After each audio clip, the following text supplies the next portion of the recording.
ARC, Animal Rescue Corps, is working an emergency rescue in Arkansas. The police chief describes it as a horrendous crime scene. Dead rats, feces, and filth everywhere. Animal Rescue Corps, though, stepping in to make a difference as they do so often. Now, this is called Operation Shutdown of what was once a Humane Society that went horribly wrong.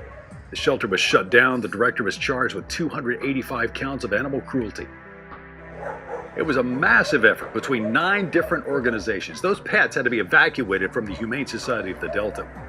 The rescue operation was led by BISSELL Pet Foundation and Animal Rescue Corps.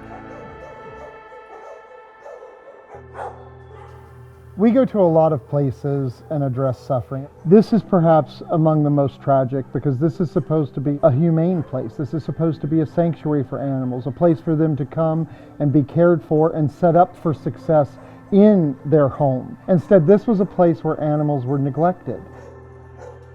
It was clear as soon as we arrived on the property that what had been a rat problem had exploded into a complete infestation. Dead rats littered the property everywhere and were strewn in many of the animal kennels. There were rooms that were virtually destroyed with drywall missing or broken. There were a number of cats and even one dog living inside the walls. There were loose cats roaming the property, and I was told that a number of dead cats had been found in the days before we arrived. The animals in general seemed to have a complete lack of medical care for the entire time that they had been on this property. It's very unfortunate because this started out as a resource for that community that desperately needed it. But the mentality of trying to save them all drove them out sometimes a state or 2 states away, pulling animals into this small, under-resourced community where there is no long list of adopters waiting. What they end up doing is warehousing animals rather than making sure that they're providing the level of quality and care that each of those animals deserve, and also focusing on the end goal, which is to get those animals into a home. When you've got animals in an animal shelter that's overcrowded, okay, they are competing for resources. A lot of times that results in barking. A lot of times that results in resource guarding. That's not going to show their best individual behaviors and personalities when someone's looking for a companion animal. But the animals come into the shelter at no fault of their own, and it's our responsibility to get them assessed, healthy, and into a home as quickly as possible.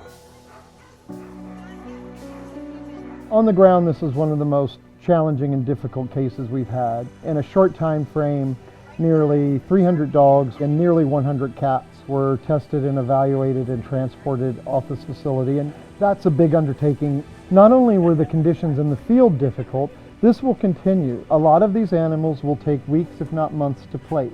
Almost all of these are large dogs, and a high percentage of them are pit bulls.